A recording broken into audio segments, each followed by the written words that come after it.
So the UFC fight night main event between Sean Brady and Gilbert Burns just went down. And Sean Brady won, but I am going to say this, and I know it's going to come off like cope or that I'm hating, but that was the least impressive, that was the least dominant domination I've ever seen in my life. Now, what do I mean by that? Like, yes, Sean Brady clearly won, and he clearly won it by a big margin, but it just wasn't impressive to me. I know that sounds like hating, but it's just, I don't know, maybe it's a thing with Sean Brady, his performances.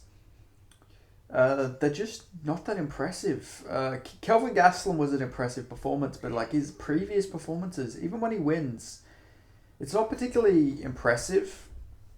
Now, he beat Gilbert Burns. Gilbert Burns was shelling up quite a lot. Sean Brady would come, he'd throw combos like that. Gilbert Burns would back up against the fence, get shot on. Sean Brady wouldn't get takedowns. Then repeat. It was the same fucking song and dance over and over again in this fight. It was just constantly Sean Brady throwing about 6 punches, clinching Gilbert Burns being gun shy, or Sean Brady kicking his leg.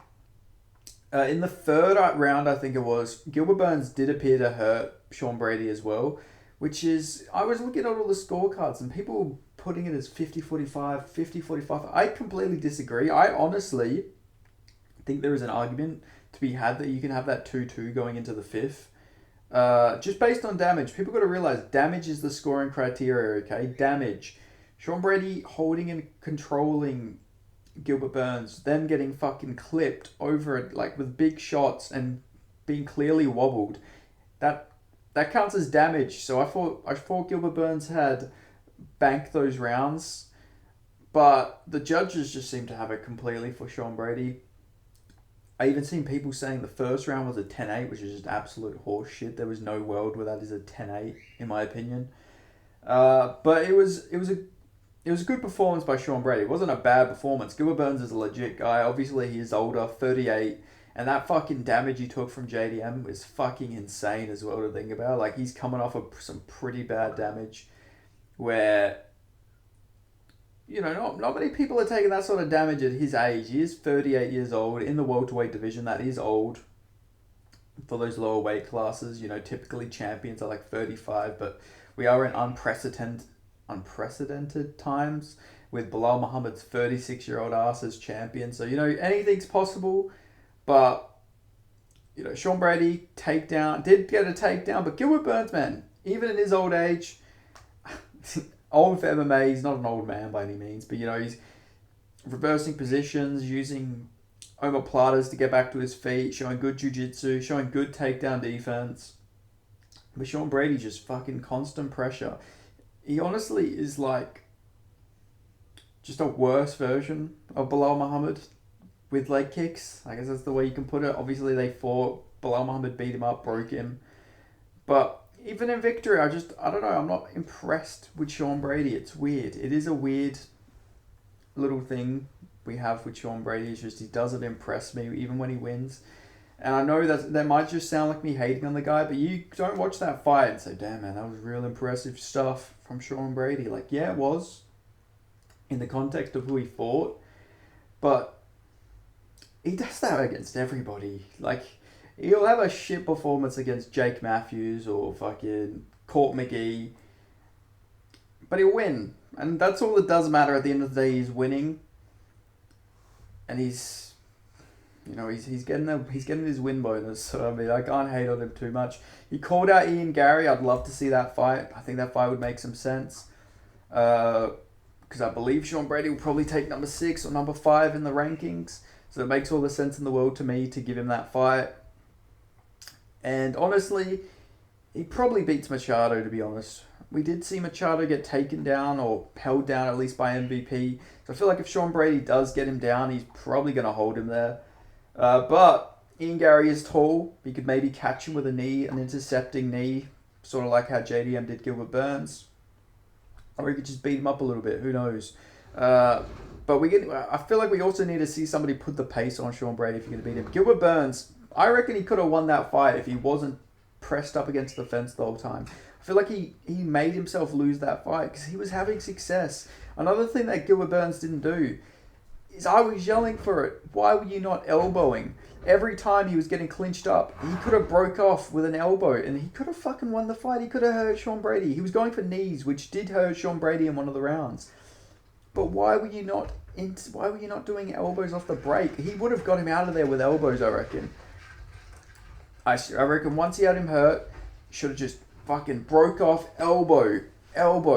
Just keep elbowing him. It was just right there. Like, I think somebody like Leon Edwards would have a field day with Sean Brady in the clinch. I do think it would be a competitive fight. We did see Bilal Muhammad just fucking destroy Leon Edwards with the grappling.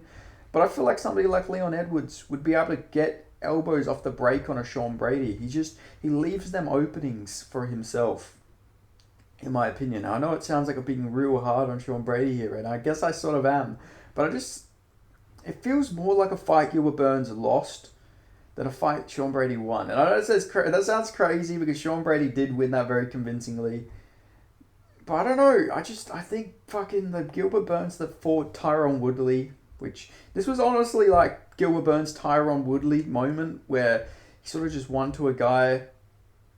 They showed his past his prime bit. He was tentative. It was very similar to that fight, although who knows, Gilbert Burns could probably beat Woodley anytime, but that's just how I felt. Watching this, it was like, holy shit, this is Gilbert Burns' T Wood moment here. So who knows, in 5 years' time, maybe it'll be fucking Sean Brady having this moment. Maybe it's just a fucking continuous train that keeps going. But yeah, impressive stuff from Sean Brady, I guess. He got the win over a pretty formidable opponent. But yeah, Ian Gary, that'd be a good fight. I would honestly, and just because it's a tough matchup, I'd love to see Sean Brady versus Jeff Neal. I don't think he would beat Jeff Neal. I know we say this and we always hype up Jeff Neal, but you give Jeff Neal a grappler and he does beat that ass. Like, he does beat the fuck out of them. So I feel like if you did Jeff Neal versus Sean Brady, that'd be a great fight, but Sean Brady deserves a step up. For sure. He just beat Gilbert Burns, he beat Kelvin Gastelum, he fought back in the rankings. So this makes sense. And as for Gilbert Burns, maybe you do him versus the winner of Jeff Neal RDA. He won't fight RDA. I know that they're family friends. So we're just banking on Jeff Neal winning. So that makes sense. But Gilbert Burns did take his gloves off, but he didn't leave him in the cage or anything. So maybe he just wanted to get his gloves off. So I'm not sure if he retired or not. But if he does come back, maybe him versus MVP would be a good fight. I think that's a great matchup for him. Or even maybe like a Carlos Prates, something like that. There are some good fights for him. He's going to have to fight an up-and-comer, maybe him versus Michael Morales. I feel like that would make a lot of sense, actually. But yeah, interesting to see what Gilbert Burns does next. But yeah, overall, good night of fights. And I did pretty good for my picks, honestly. I got this one wrong, but I got 1, 2, 3, 4, 5... 6, 7, 8, 9. So I got 9 out of 3 fights right. So not bad predictions for me. But yeah, next time I'm going to do better. I picked Gilbert Burns here. I know it seems like I'm probably coping for my pick, but he had so many openings to hurt Sean Brady and it just pisses me off. He could have elbowed off the clinch so many fucking times. He broke away so explosively. If he would have broke off and just fucking threw an elbow, could have wobbled fucking Sean Brady, get him on the equilibrium. Instead, he was just swinging fucking wild overhands like from the ceiling top. He was throwing Renat Fakretinov type fucking punches. It was just this fucking inflatable fucking man tube fucking thing, whatever them things are called. That you see outside of car dealerships. He was fucking throwing his hands like one of those things. But still, it is what it is. Thank you guys so much for watching. Let me know your thoughts on Sean Brady's performance and Gilbert Burns' performance, I guess. And I'll see you guys next time. Make sure you subscribe, put on notifications, like the video, and I'll see you guys next time. Peace. Oh, fuck. Peace.